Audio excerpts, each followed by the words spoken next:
point. I'm going to take a little break. I'm going to come back to the awards after lunch. But I'd like to introduce our surprise guest speaker. You've heard a little bit about it maybe over the last few weeks.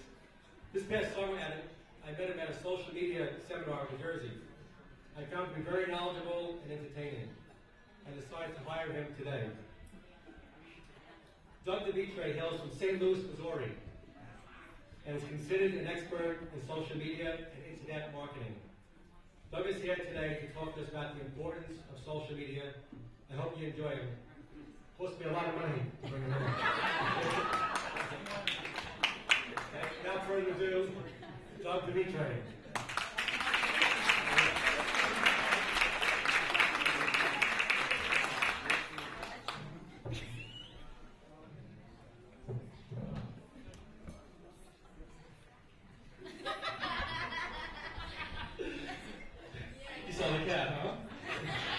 Good morning. It's an afternoon. It's the afternoon, huh? Well, gosh, it took me about an hour and a half to get here from Newark Airport. An hour and a half. 18 miles. It's something that's interesting. Anybody have an iPhone at all? There's an app called Beat the Traffic. So if you have an iPhone, download the app called Beat the Traffic. You can actually see where all the clouds are on the interstate. That way it'll save you some time. So that's just kind of my little tip I kind of learned from today is beat the traffic. Use that today. Use it today, say it for the future. Because this is the only time traffic really happens in New York, right? Yeah. No. All right. Guys, we have an amazing opportunity as real estate professionals to make a difference in people's lives by not only giving them the opportunity of home ownership, but more importantly, giving them the solid advice that they so rightly deserve. And what's interesting, the fact with social media, it's another way of communicating those ideas. So, really to get a lot of value out of this, I would suggest everybody take out a pen. Everybody have a pen or no? Do you not want to take notes? Or we'll just have some fun? Have some fun. Okay.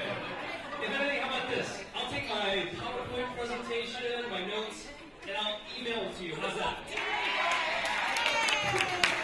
A little something different than other people speakers probably heard before. Something I do is I share, not sell. So I'm going to share with you PowerPoint and everything. So if you're like, copy that, please say yes. Yes! Yes. It's about half the room. Yes! Yes! This social media isn't so great. Okay. So if everybody at some point will take out a business card, pass it in the center table, and go around and pick it up afterwards. Okay? Because we realistically only have about 45 minutes, right? 45 minutes in order to share some ideas, value some content, but also have some fun.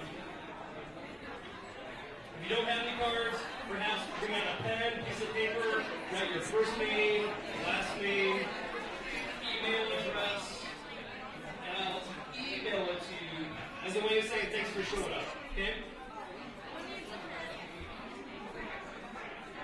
Okay, if you're not voice clap once. You're not voice clap twice. You're not voice clap like a chicken. All right.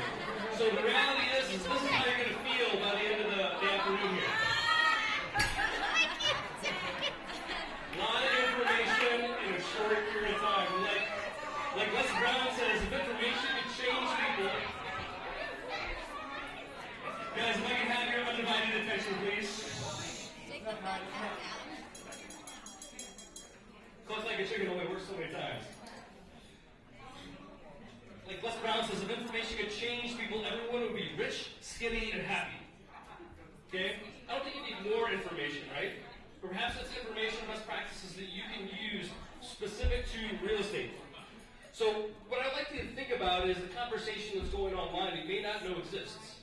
For example, if someone goes to www.google.com, they type in your first and last name, you come up as number 1, number 2, number 3, number 4, number 5, number 6, number 7. And then if all of them? Well, yeah, good for you. That's the kind of whole goal is being found, because here's a question. Here's a question I'd like for you to ask yourself.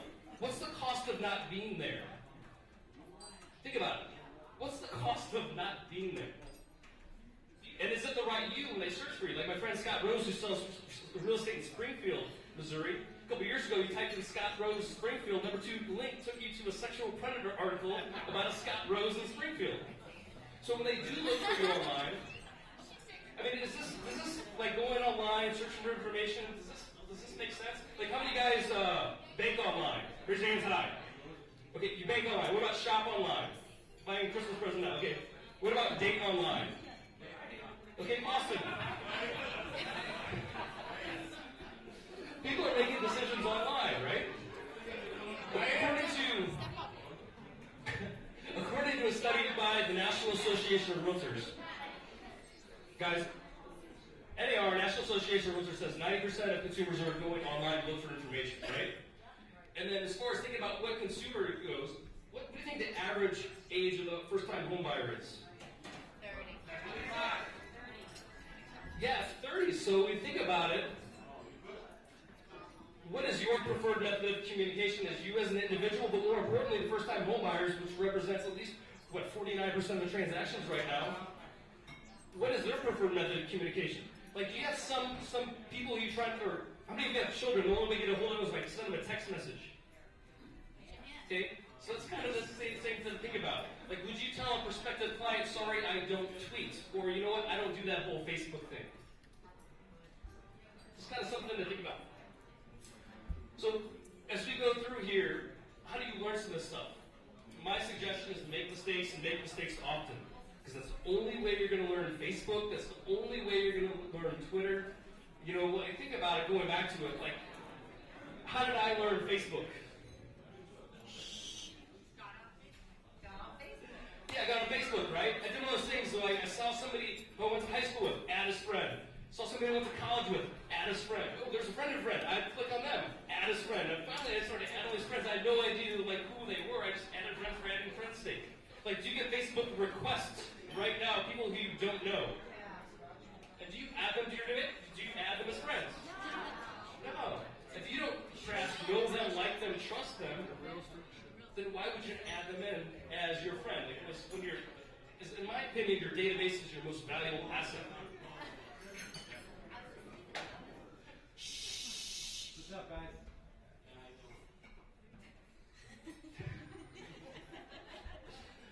Because the reality is I'm going to share some websites with you, right? And when you go back to your office or you go back home and you find some time to implement, you will start making some mistakes. There's no question about it. Yes, Michael Jordan had to become the best basketball player in the world. Made more mistakes than anyone else. Like, how do you guys feel like this when it comes to using technology? Where are my beginners at? Where are my beginners? Okay. So we have one beginner. Everyone else is tech savvy. Okay, thank you.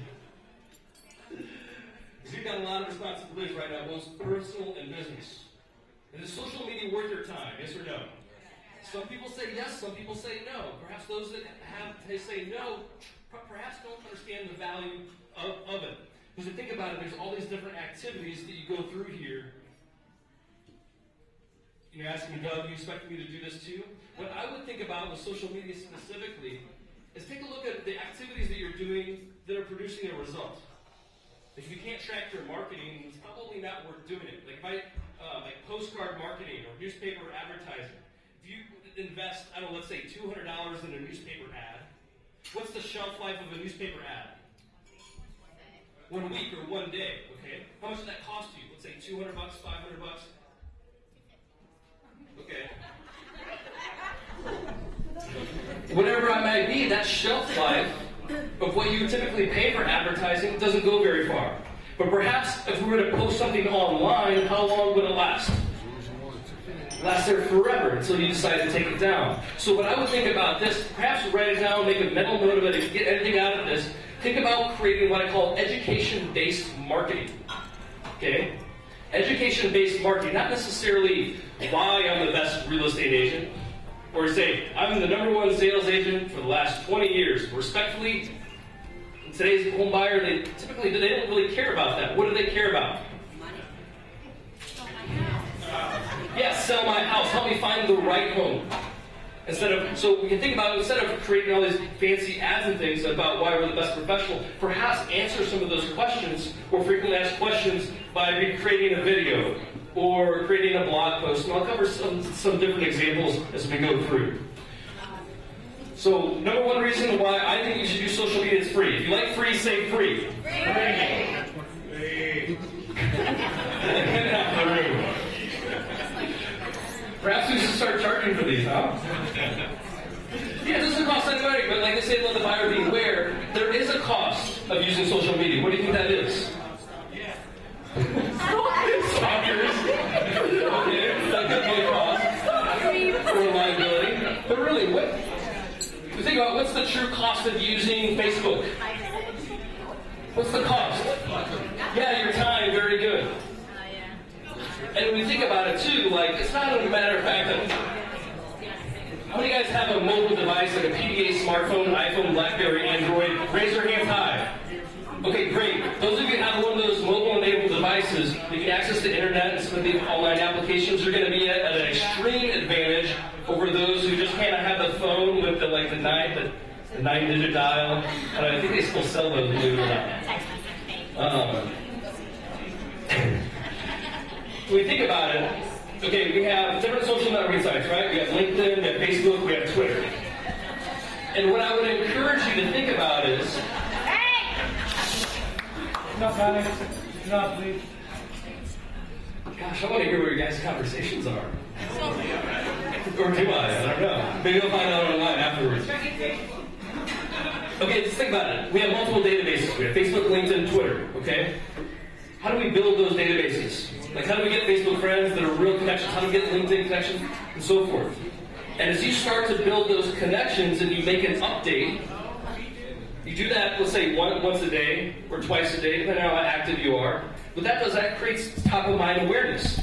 Now, your average home buyer may not look every 7 years, but they may look every 7 years to buy a house. But if you continuously keep in their face over and over again by just doing something simple as an update, that could almost replace that traditional postcard that you'd be sending out once a month or, however often you would typically do that. According to a study done by LinkedIn, how many guys are on LinkedIn? Raise your hands high. High, higher, higher. Somebody doesn't have their hand up in the air, hit them.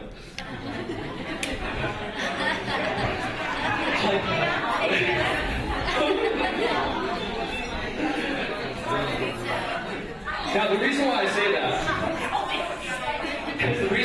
that is because LinkedIn is the most professional social network. Especially if you guys work in commercial. Be the number one place that I would participate in. Why? Because according to studies, 60% of decision makers look for LinkedIn for their next hire. So how do you create a profile? How do you build connections? How do you make it to where your profile stands out among everybody else? Okay? So before I go into this, I want to let you see some statistics on how other industries have used social media effectively and some of the results that have happened.